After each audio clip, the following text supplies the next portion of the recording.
Welcome to the first video of 2026. I had a great 2-week break where I visited family in Utah and even managed to get some photography in. It was a solid way to end 2025, but now it's time to get back in the saddle and put in the reps to improve our photography. So for this video, I'm sharing 5 mistakes I've often made in Lightroom and why it's important to correct them. And here's the thing about these Lightroom mistakes. It's okay if you make them and even repeat them. I've repeated them many times. The key is that you're able to identify and correct them when it suits the photo you're working on. And as I mentioned, these are mistakes that I've identified in my own workflow, which means that they may not even factor into yours. Still, there's always something new to learn or a better habit to pick up with these kinds of videos, so I hope you find it helpful. With that, let's dive in. All right, so I'm going to show you all 5 mistakes with this single image here, and if we look at the info, I took this on January 1st of this year, 2026. And this was taken in Saratoga Springs, Utah. This is actually the American Fork Marina, if I remember correctly. It was a super overcast, kind of gloomy day, but it made for fun conditions. And I just went out, we just kind of drove around. I didn't even bring my camera with me. So I just had my iPhone 17 Pro Max, which is more than capable. And so I use the Project Indigo camera app that we put out last year. It's a totally free app. It's really fantastic the way it approaches iPhone photography. So if you haven't checked it out, I'll leave a link to it in the description below. But again, I use that app to take this photo.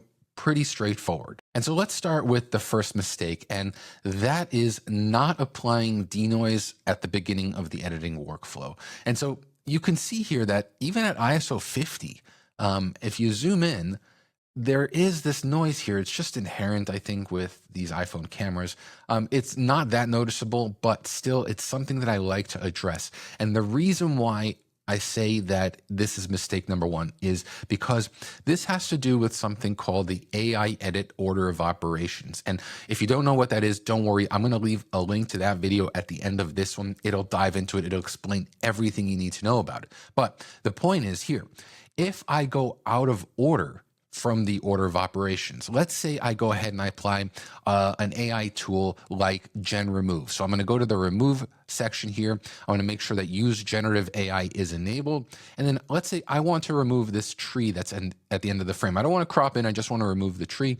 So I'm going to go ahead and I'm going to make my stroke here. And then I'm going to click on remove. And there we go. Great job. Like the tree was never there. So here's the thing. I applied the Gen Remove stroke first, which you can see by clicking on this AI edit status icon over here. You can see we've applied remove. And this will show you all of the AI edit tools that you've applied to this photo. And so now if I go back to the edit stack and I zoom in again, I think like, yeah, you know what? I should apply denoise over here. So if I go down under detail, you will see denoise is right over here. And so all I need to do is click on it to apply. And now when I zoom in, you can see that noise is gone. This looks great. And the image still has all of its detail. But notice how the AI edit status icon over here is now illuminated yellow. And that's because we've applied tools outside of the recommended order of operations. Meaning I applied Gen Remove before applying denoise. And if you look at the order of operations, which again, I will show you in the video that I'll link to at the end of this one, denoise is pretty much at the top. It's the first AI edit tool that we recommend you apply because it applies globally to the entire image. Denoise is not a local edit where you can just apply denoise, to this area of the photo.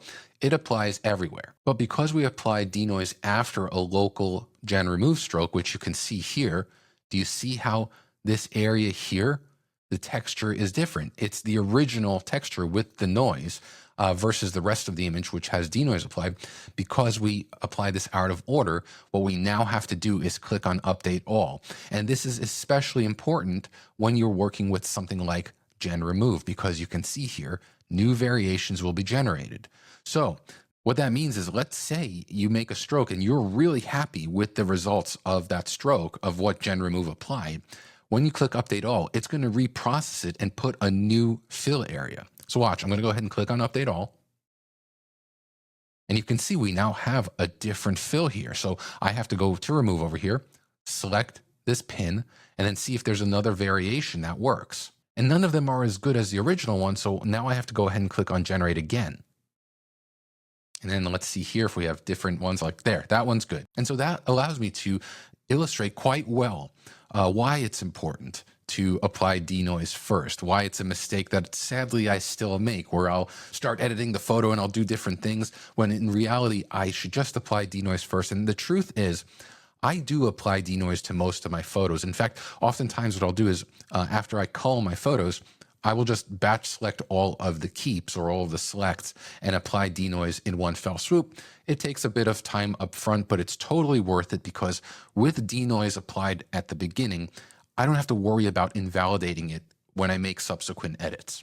All right, so the second mistake that I often make is taking certain auto settings as gospel, meaning like I apply a certain auto setting and I don't really even pay attention to whether that was a good setting. Specifically, if I go to crop here, you can see that this image is slightly off in terms of its geometry. Now, under crop, there is this section here called geometry, and by default, if I remember correctly, it may be collapsed. And I highly recommend you click on the disclosure triangle here to view the tools, because there is this icon right here, this little magic wand icon, and this is kind of like an auto upright tool. And so I'm going to go ahead and click on it over here, and you can see that it attempted to fix the geometry. And watch, if I compare the original to the edited version, you can see that it does a good job of straightening these little pylons over here. It makes them more vertically rectilinear straight. And you can see if I click on the mute icon over here, it does do a good job of making these pylons look more rectilinear. However, it didn't exactly straighten the horizon totally, and also didn't fix the distortion. There is a little bit of distortion here. And so that's why it's important with anything, with the auto upright tool, with the auto button in the edit stack, don't just take these things as like, oh, it's all good. Always scrutinize it. We do the best we can to get you to the correct place, but it's not always fully correct or even partially correct, which is why it's important, one, to know what the auto tool is attempting to do, and two, to be able to audit whether what it did is correct. So here, what I might do is I might take this distortion slider and drag it to the right to kind of fix that pincushion effect that I saw. Also, I'm going to go ahead and click on constrain crop, and I'm also going to rotate. Like for me, it looks like the horizon is just slightly crooked, and so that looks better. And again, if I didn't really scrutinize the changes that this auto upright icon did, you know, I might actually make the image worse. Not terribly worse, but not as good as it could be.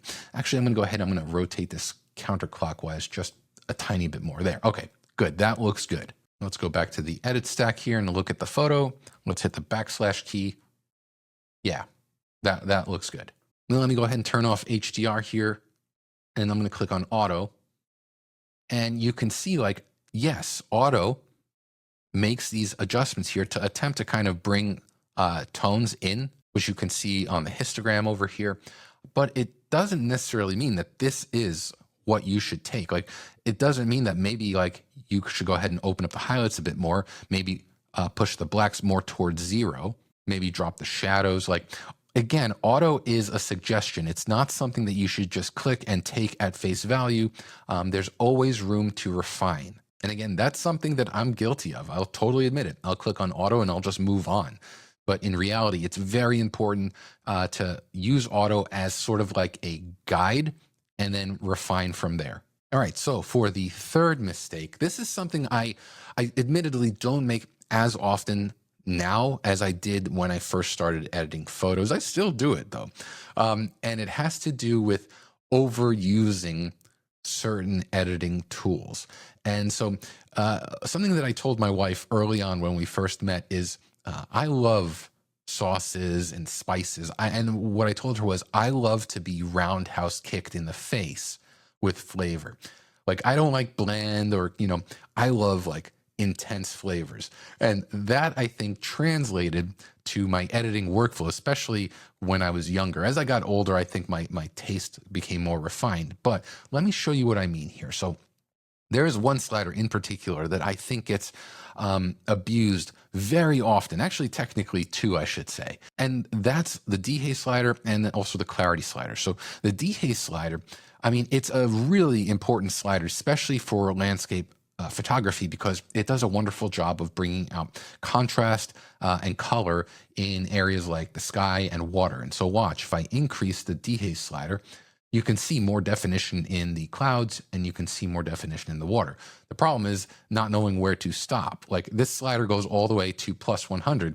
And I think when you look at this, this is a kind of a treatment that you might be familiar with, whether you've applied it to your own photos or you've seen people share these kinds of photos online. And that's primarily because they took this dehaze slider and they cranked it way farther than it should be. And so this is a really important point, is that subtlety is your friend. You know, by taking the slider here and then slowly dragging it out. In fact, if you want a consistent way to figure out where the right place is, what I recommend is taking the slider and going left and right really fast. And then what will happen is your eye will kind of zero in on the point where visually for you, it looks good. So for me, right around there looks good. And you can see if I toggle the mute, like it does a great job. I don't think it's overdone.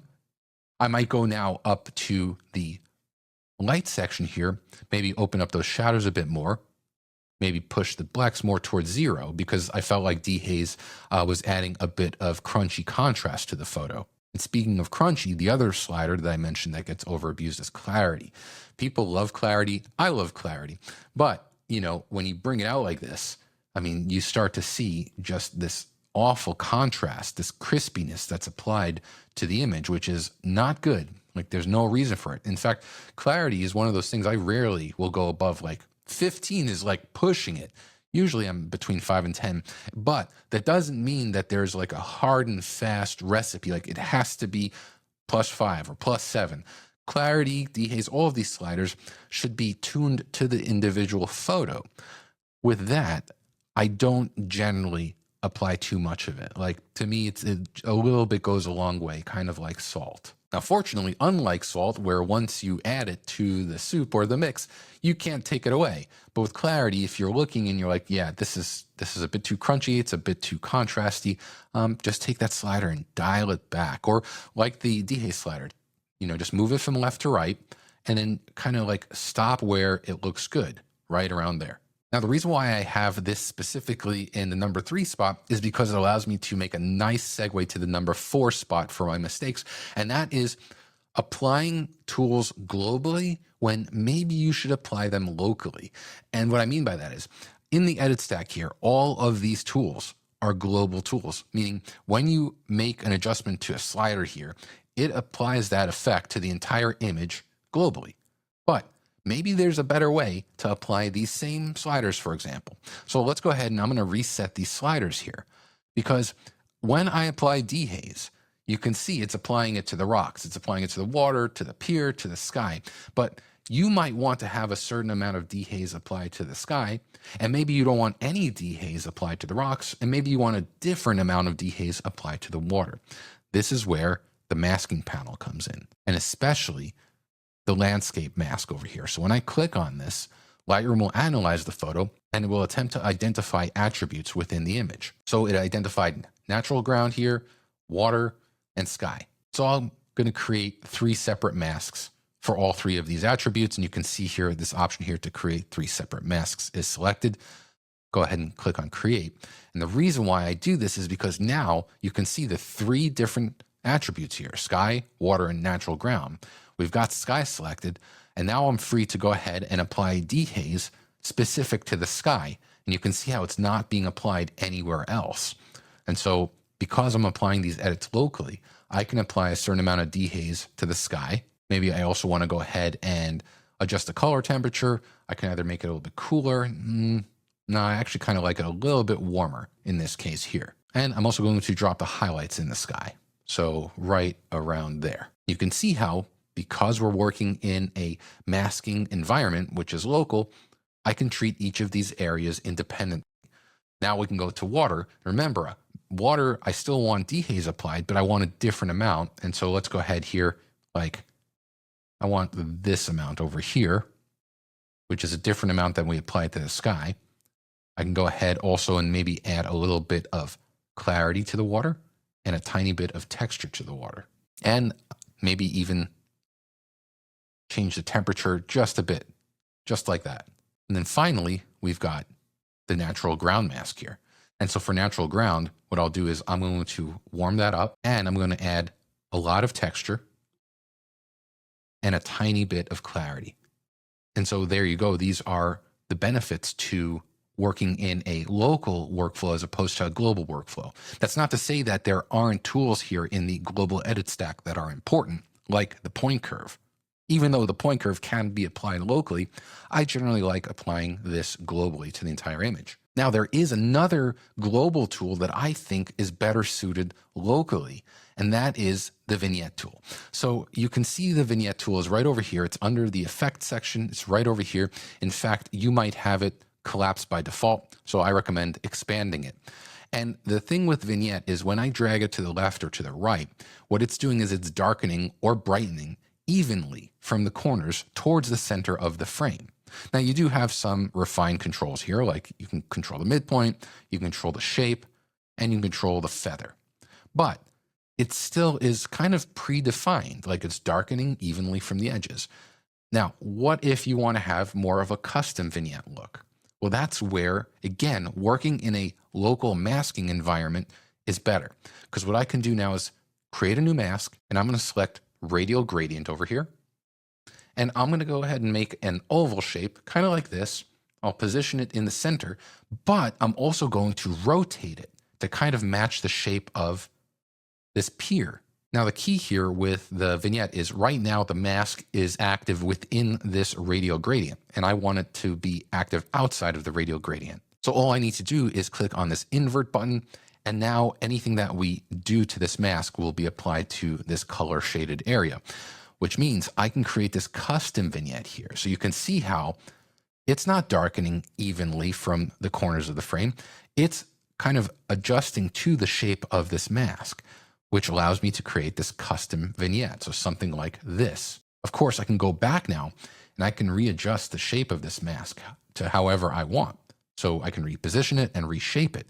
And it truly is a custom vignette. Of course, I always recommend renaming your masks. So I'm going to go ahead and click on rename and call this custom vignette. Of course, it's helpful when you type it correctly.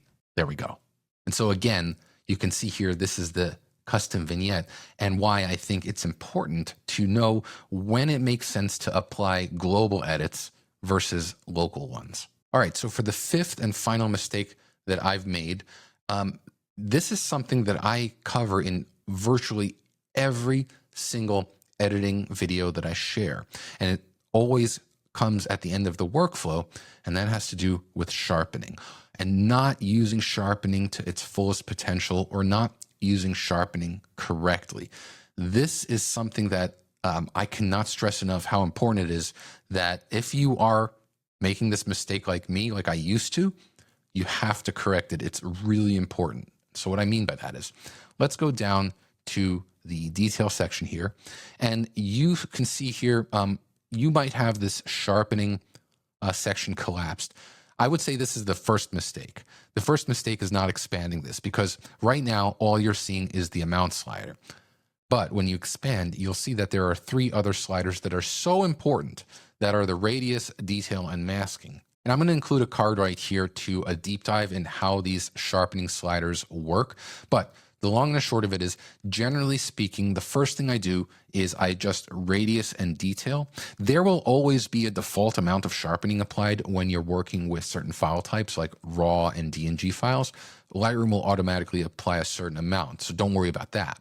But with the radius and detail slider, I start with these first. Radius will control how much sharpening is applied to either end of a high contrast edge. So you can see this is a high contrast edge, this is a high contrast edge. And what radius is saying, currently it's saying apply sharpening to 1.4 pixels on either side of that edge. Generally speaking, I do not think this is a good idea. I also don't normally give blanket settings like just always do this or do that. But in this case, I will. I pretty much always set the radius to 0.5 pixel, which is the minimum value here. And by doing this, what you're preventing the possibility of adding kind of like a haloing effect with your sharpening, because the wider that pixel value is, the more you'll see this contrast appear, which is what sharpening is. Sharpening is basically applying contrast to hard edges.